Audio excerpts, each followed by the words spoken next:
Welcome to Dave's Daily Crypto Take. Today is Thursday, February 17th, 2022.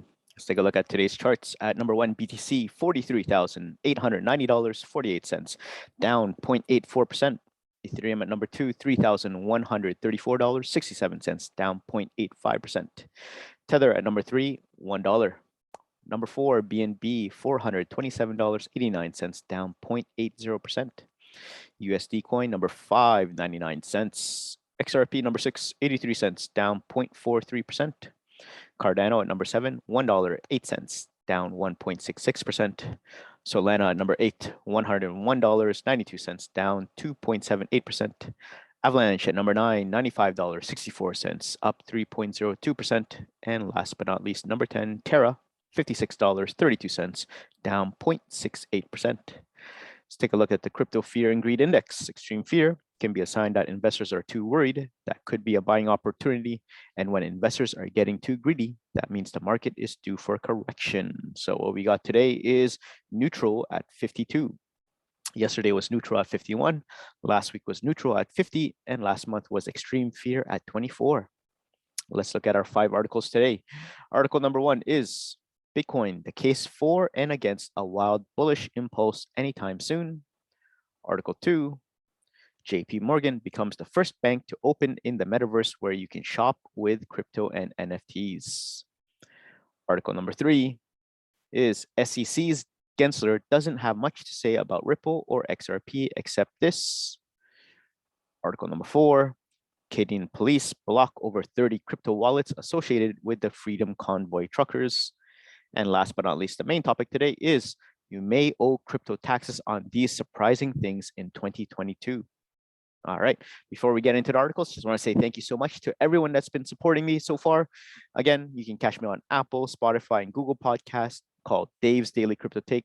And if you're in the YouTube space, please like, share, and subscribe.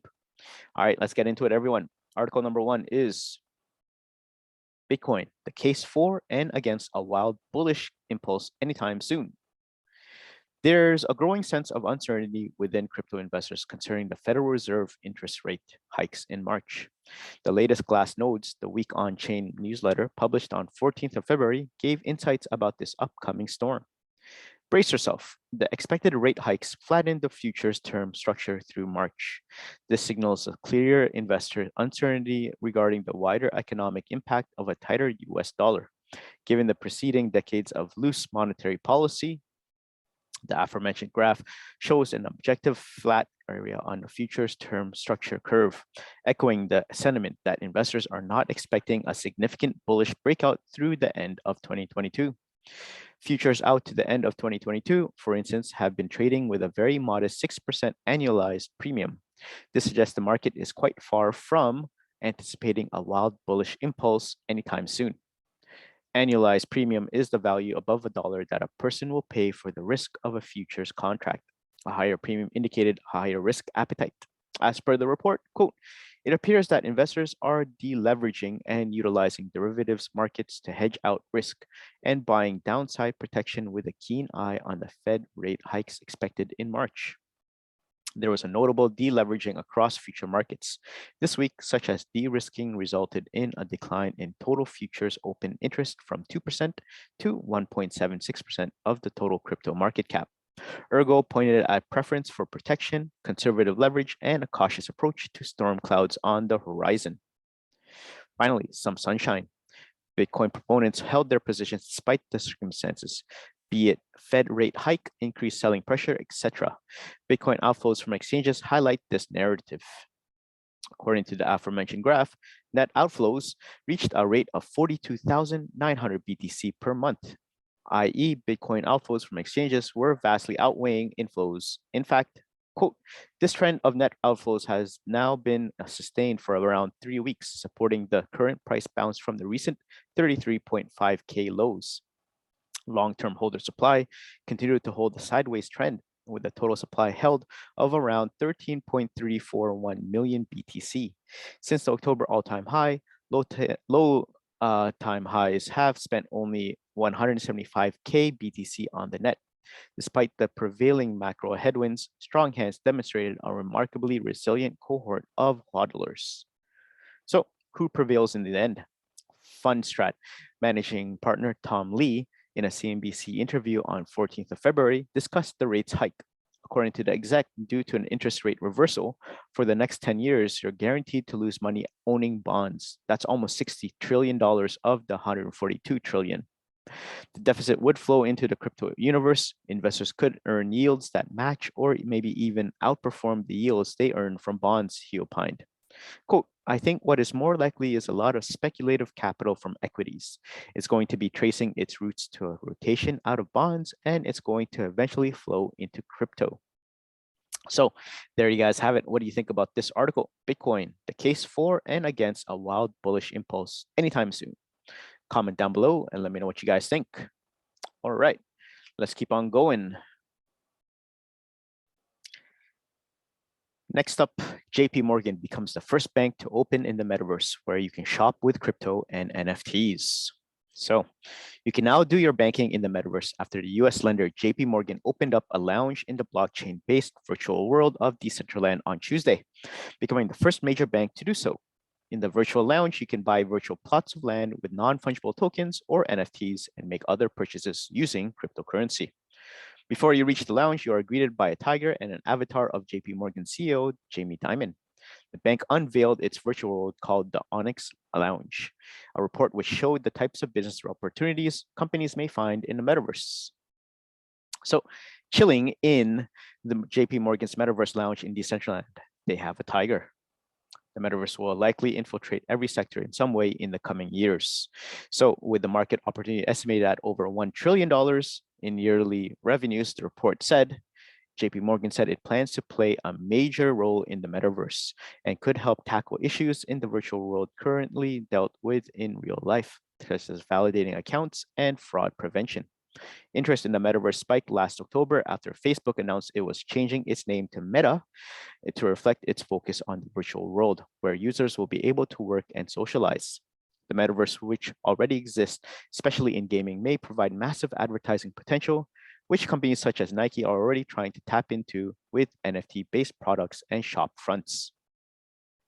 The JPMorgan report also noted that between June and December last year, the average price of virtual land doubled from $6,000 to $12,000. It also predicted that in-game advertising spending will reach $18.4 billion per year by 2027. This democratic ownership economy, coupled with the possibility of interoperability, could unlock immense economic opportunities whereby digital goods and services are no longer captive to a singular gaming platform or brand, the report said. So there you guys have it. What do you guys think about this short article? JPMorgan becomes the first bank to open in the metaverse where you can shop with crypto and NFTs. Comment down below and let me know what you guys think. Okay, article number 3. SEC's Gensler doesn't have much to say about Ripple or XRP, except this. The Gary Gensler-led Securities and Exchange Commission, SEC, has repeatedly aired its concerns about spot Bitcoin exchange-traded funds, ETFs. In fact, the chairman believes there is a lack of infrastructure designed to prevent fraudulent and manipulative acts and practices. According to the agency, this would have served the SEC's intent to protect investors and public interests. This is all I ask. In a recent interview with Fox Business, Gensler again put forward his perspective given the growing uncertainty on the regulatory front, especially since different applicants or funds, including Grayscale, Van Eck, etc., haven't satisfied the requirements of the regulatory watchdogs. Gensler reiterated his position this time around, stating, I continue to say, come into work and the SEC register under the securities laws. It's probably weighted, but you've got 75 or 500 or 1,000 of tokens on your platform. It's pretty unlikely none of them are a security. For a Bitcoin ETF to win the day, the issuer must establish what the SEC calls a surveillance sharing agreement with another major compliance-minded market upon which the asset trades. Bitcoin futures trading on the Chicago Mercantile Exchange, CME, seemingly fit this model. CME has had a regulated market since 2017, as per Gensler. On the contrary, the latter, spot ETF, apparently doesn't quite possess the framework for underlying. Having said that, different critics of BTC futures ETFs have pointed the possibility of using them for pricing as opposed to spot Bitcoin. This could lead to underperformance. Futures tend to trade at a premium to the underlying asset, though they could trade at a discount. So, SEC versus Ripple. The SEC have pursued Ripple over claims that XRP is an unregistered security.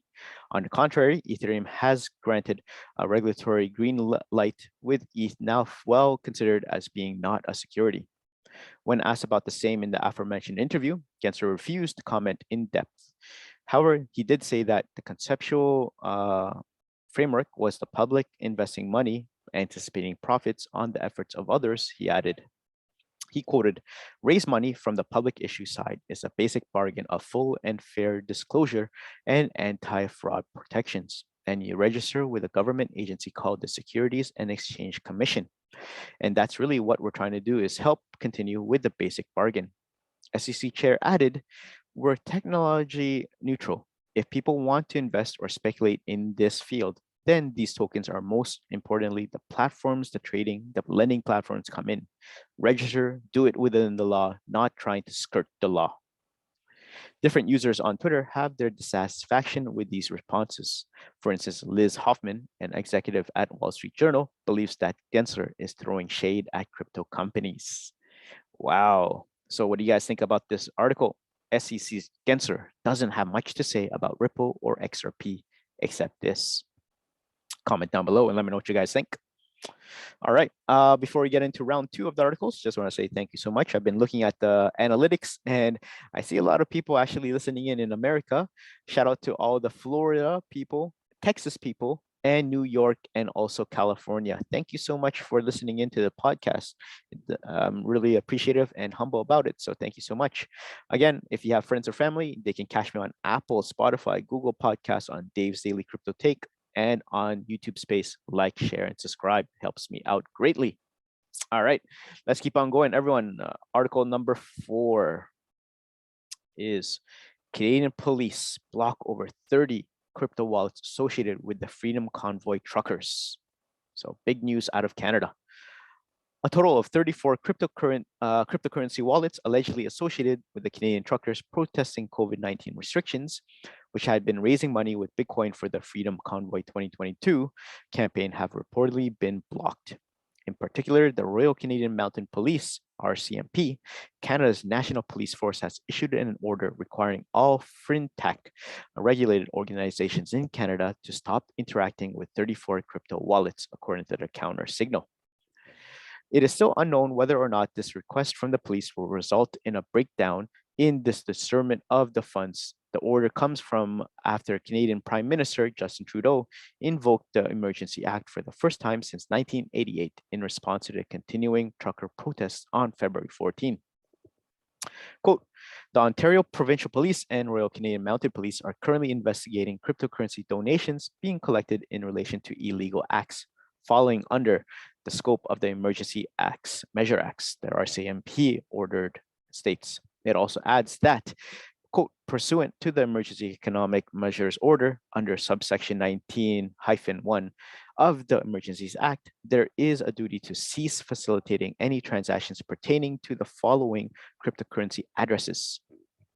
So one wallet contains over $1 million in Bitcoin. At least one wallet containing more than $1 million in Bitcoin has been verified as being part of the Honk Honk HODL effort to support truckers through cryptocurrencies. So, which became one of the critical ways of contributing to the truckers following GoFundMe's decision not to distribute $9 million raised on its platform.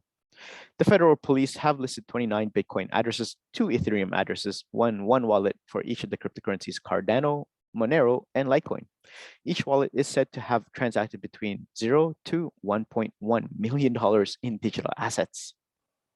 The police also asked for any information about a transaction or proposed transaction regarding these addresses to be disclosed immediately to the task force. So Trudeau's government takes action against the protest. The Canadian government is widening the reach of the country's anti-money laundering and counter-terrorist financing laws and regulations, taking action against crowdfunding websites and the payment processors that they utilize. Consequently, they are required to register with the Financial Transactions and Reports Analysis Center of Canada to report any substantial questionable donations that come their way. The modifications apply to all sorts of transactions, including cryptocurrency. The government is concerning its efforts on disrupting the flow of funding to protesters and pursuing individuals who provide financial support to what it calls unlawful protests. However, while the authorities are keen to seize any funds associated with the Freedom Convoy, it is likely that this digital currency is outside the grasp of the government of Canada, assuming the funds are housed outside of an unauthorized Canadian cryptocurrency exchange. So there you guys have it. Canadian police block over 30 crypto wallets associated with the Freedom Convoy truckers. Comment down below and let me know what you guys think. Okay, last but not least, the main topic today. You may owe crypto taxes on these surprising things in 2020. If you're one of the millions of people who bought crypto for the first time in 2021, you might be in a surprise when you do your taxes.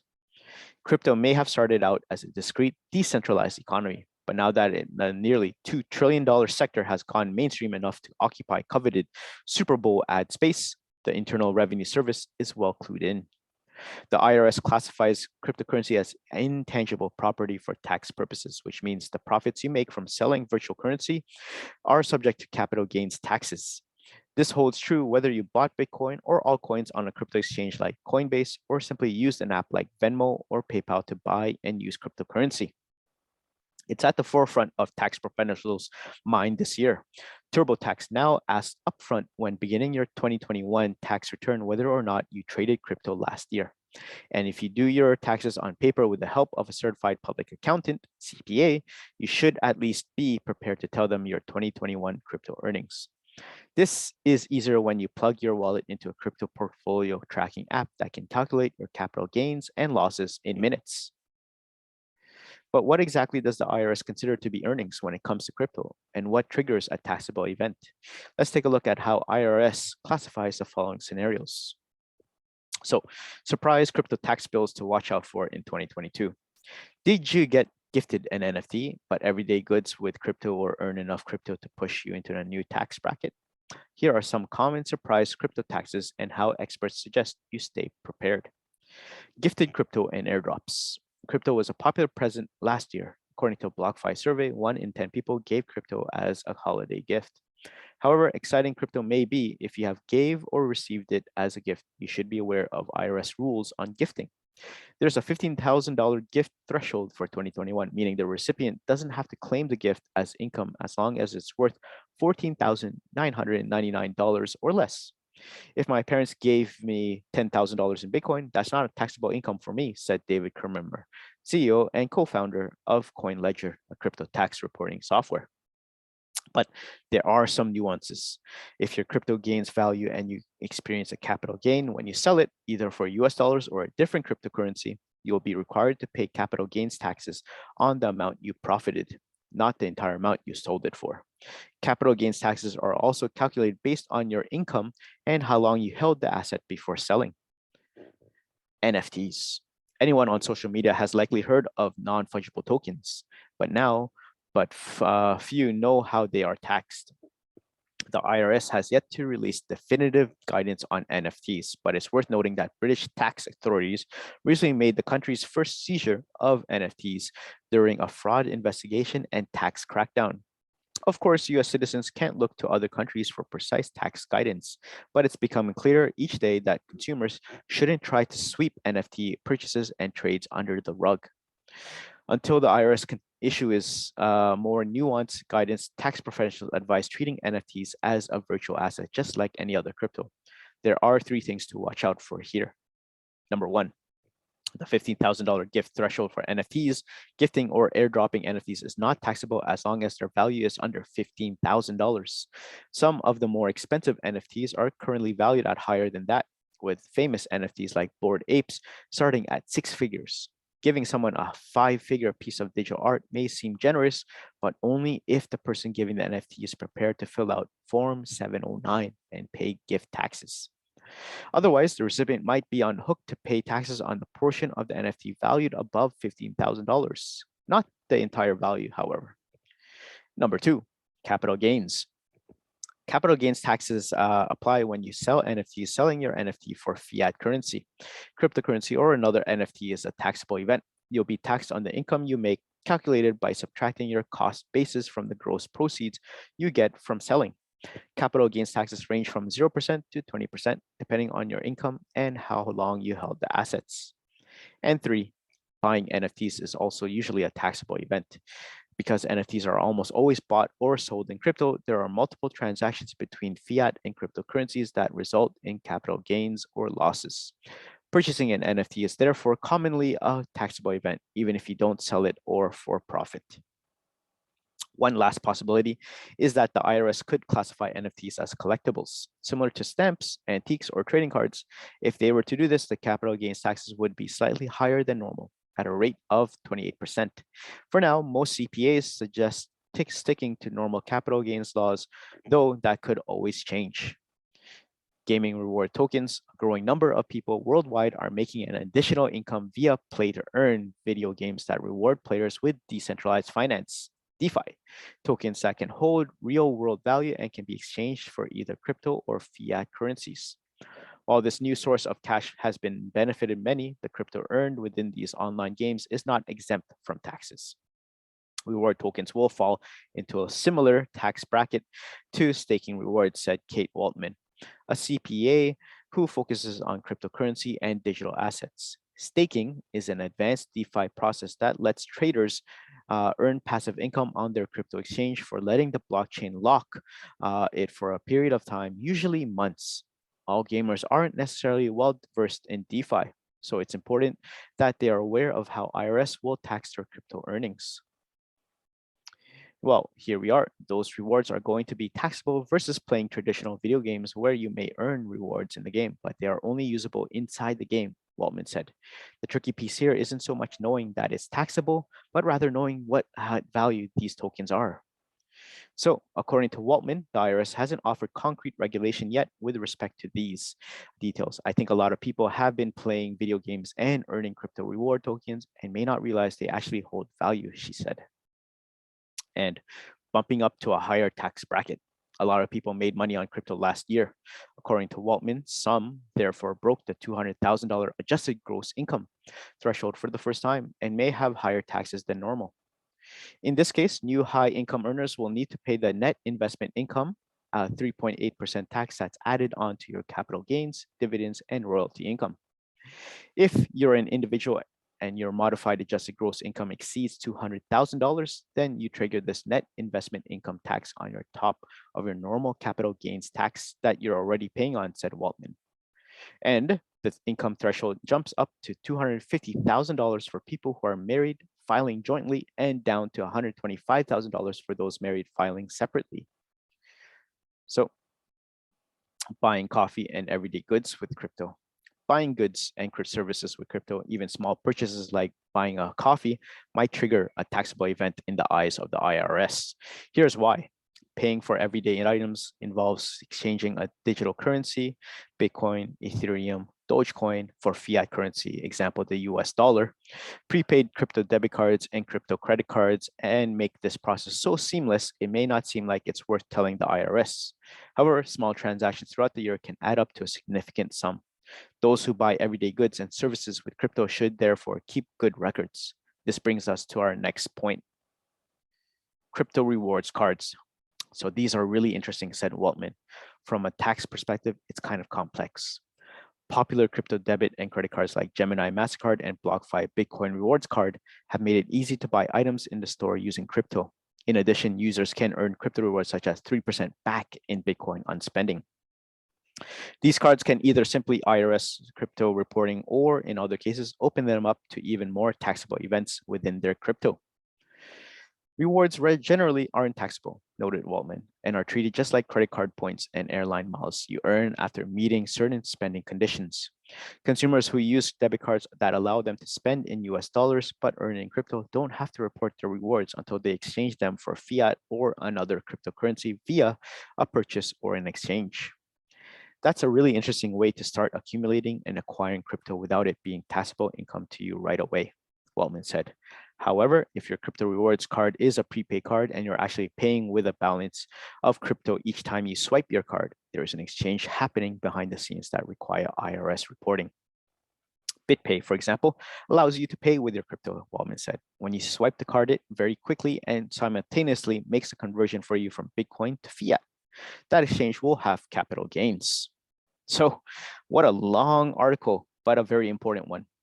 You may owe crypto taxes on these surprising things in 2022. Comment down below and let me know what you guys think. All right, before we head out, let's take a look at the prices one last time. At number one, BTC, $43,890, Ethereum, $3,134, Tether, $1, BNB, $427, USD coin, 99 cents, XRP, 83 cents, Cardano, $1.08, Solana, $101, Avalanche, $95, and last but not least, Terra at $56. So there you guys have it. Thank you so much for making it this far into the podcast. Again, this is Dave's Daily Crypto Take. You can catch me on Apple, Spotify, Google Podcast. And if you're in the YouTube space, like, share, and subscribe. Other than that, I hope you guys have a great crypto day, and I'll see you guys in the next one. Peace.